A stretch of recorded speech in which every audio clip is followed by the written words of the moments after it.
Welcome to the Deep Dive. We take complex ideas, unpack the sources, and get you the key insights fast. And today, we're really diving into the work of a physics giant, Gerardus Hooft, a Nobel laureate. Exactly. We're looking at his journey, but focusing particularly on his Nobel Lecture, A Confrontation with Infinity. Which sounds pretty epic, doesn't it? It does.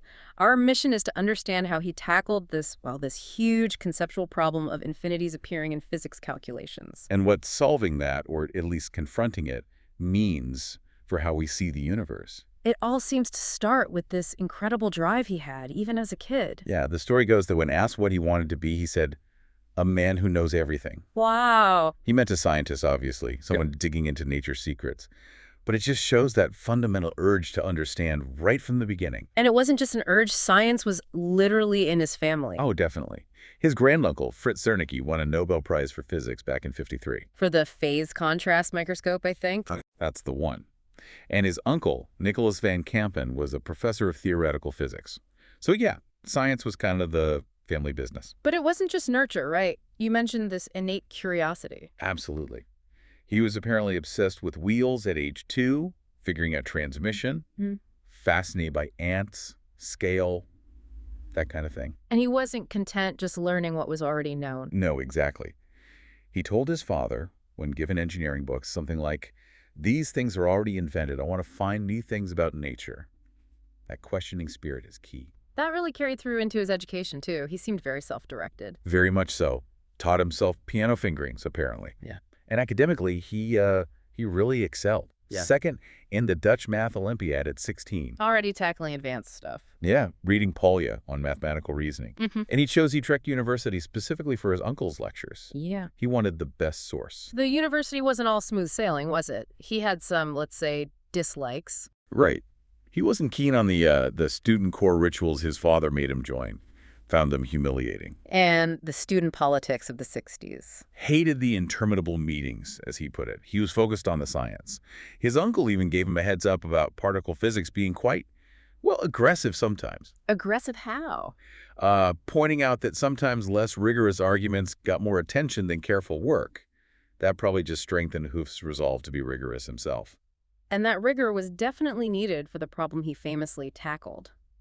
These infinities popping up everywhere in physics. Yeah, this was a massive roadblock, especially when trying to calculate things for the weak nuclear force. You do the math, follow the rules, and bam, infinite answers. Meaningless. So the equations were essentially breaking down. Pretty much, particularly at very short distances or high energies. It suggested the theories were incomplete or maybe just plain wrong. But there was a potential path forward with gauge theories. Yes, exactly. These specific types of theories, especially when you include something called the Higgs mechanism, which explains particle mass seem like they could potentially be fixed, you could perform a procedure to get rid of the infinities. And that procedure is called renormalization. Let's unpack that a bit. Why are infinities bad, and what does renormalization actually do? Okay, well, infinities are bad because physical quantities we measure, like mass or charge, are finite.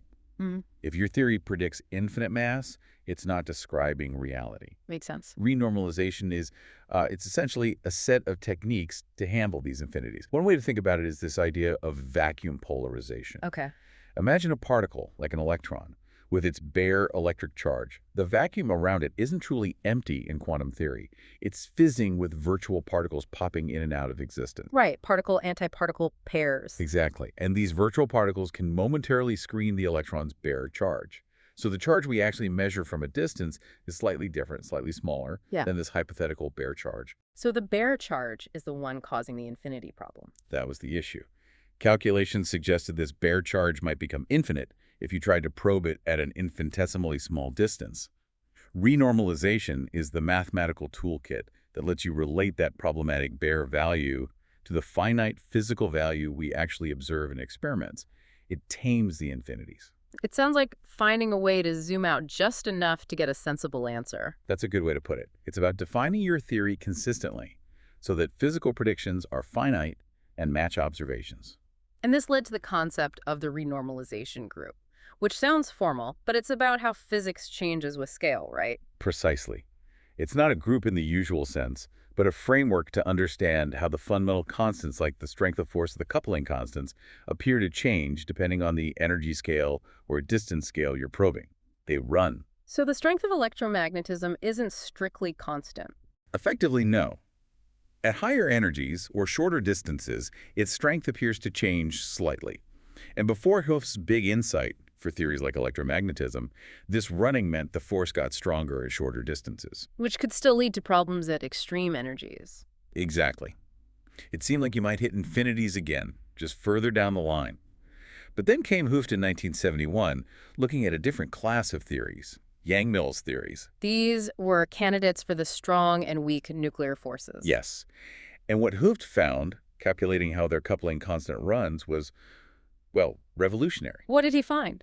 He found the function describing the running, the so-called Beto function, was negative. Negative, meaning? Meaning the coupling strength, the force, actually got weaker at shorter distances or higher energies. The complete opposite of what was known for other theories. Totally opposite. This property became known as asymptotic freedom. At super high energies, particles governed by these forces act almost as if they're free. That sounds like a massive breakthrough. It was huge. It flew in the face of conventional wisdom.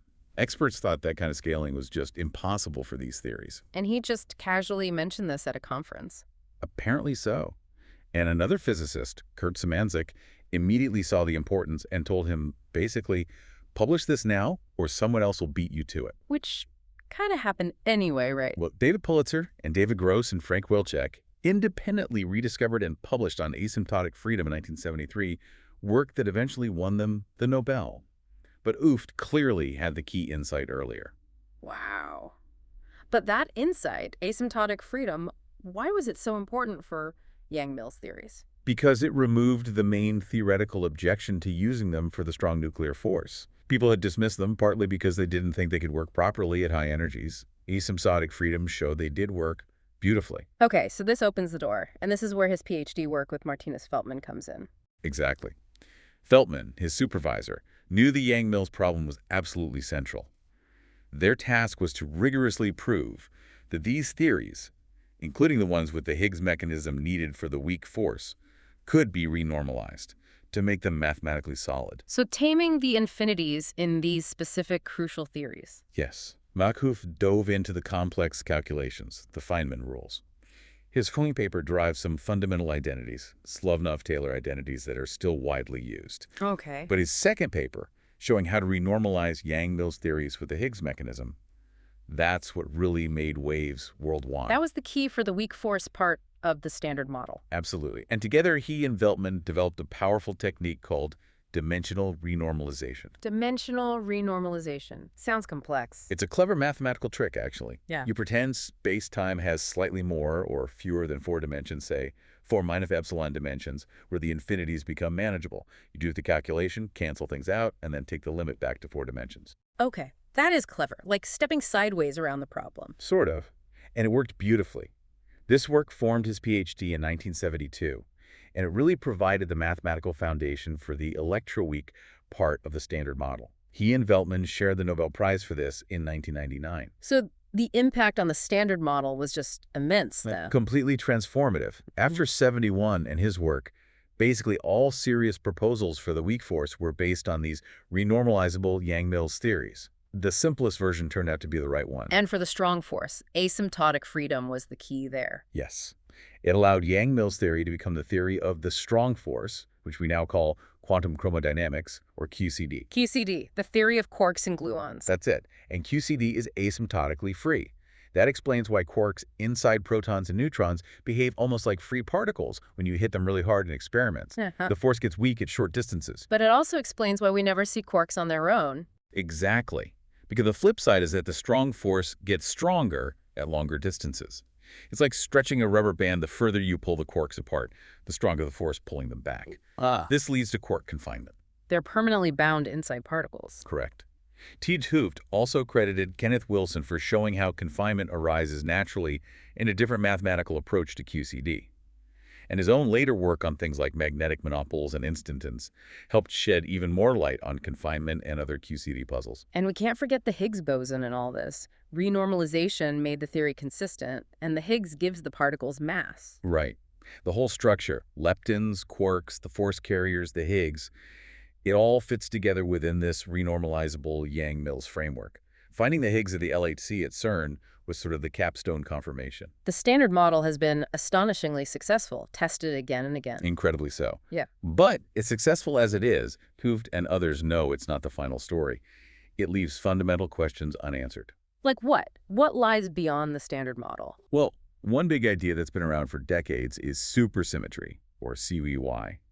It proposes a deeper symmetry linking the two fundamental types of particles, fermions and bosons. Sounds elegant. But Hooft wasn't entirely convinced. He expressed some, let's say, significant reservations. His main point was that CWY predicts a whole host of new particles, superpartners, for all the known ones. And we haven't found any of them. Not a single one, despite years of searching at places like the LHC. He questioned how this supposed symmetry could be so badly broken in nature that we don't see any of these partners. It raises more questions. So if not CCY, where do you think the answers might lie? His focus often returned to the biggest elephant in the room, gravity. Right. The Standard Model describes 3 of the 4 fundamental forces, but not gravity. Exactly. Gravity is incredibly weak compared to the others, so you can usually ignore it in particle physics experiments. But theoretically, especially at extremely tiny distance scales, the Planck length, around 10 to the minus 33 centimeters, things get dicey. What happens down there? Well, quantum mechanics predicts that space-time itself should fluctuate wildly at that scale.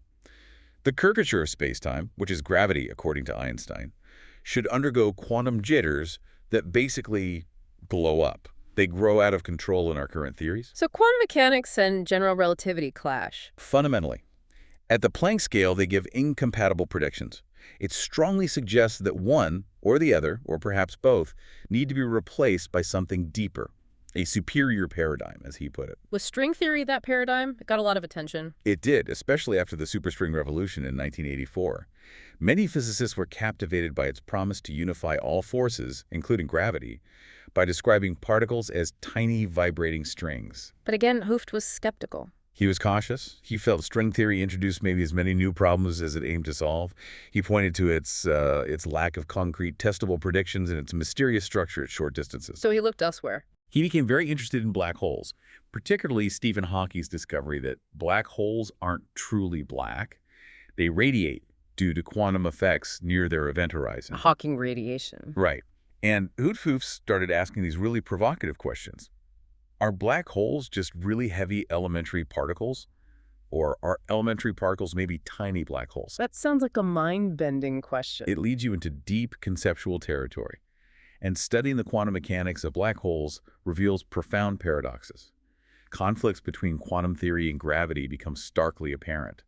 He argued these paradoxes are as fundamental as the ones that led Max Planck to quantum theory in the first place. And this line of thinking led to the holographic principle. Yes, developed alongside Leonard Susskind. It emerged from studying the information paradox in black holes. What happens to information that falls in? Okay, so what is the holographic principle, basically? The core idea is surprisingly weird.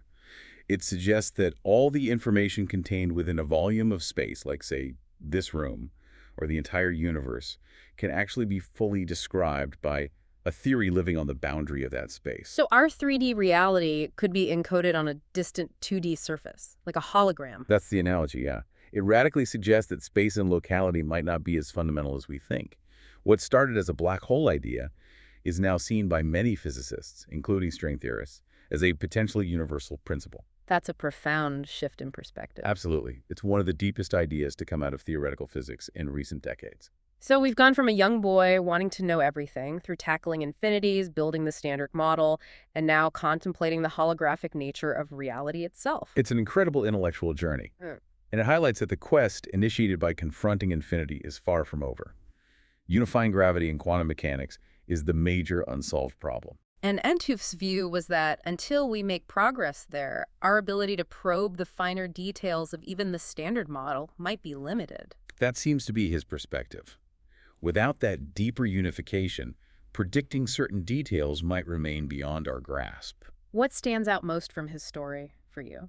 For me, it's that relentless questioning, that willingness to trust his own calculations and physical intuition, even when it went against the established view. Like with asymptotic freedom. He wasn't afraid to say, wait, this doesn't make sense, or what if it works this way instead? That insistence on fundamental understanding, not just accepting complex math. Exactly. And it shows how these incredibly abstract ideas, renormalization, scaling, gauge theories, aren't just math games. They dictate the fundamental rules of reality. It makes you wonder, doesn't it? These mathematical infinities pointed to deeper truths. What seemingly impossible problems today might be gateways to the next big leap. That's the big question.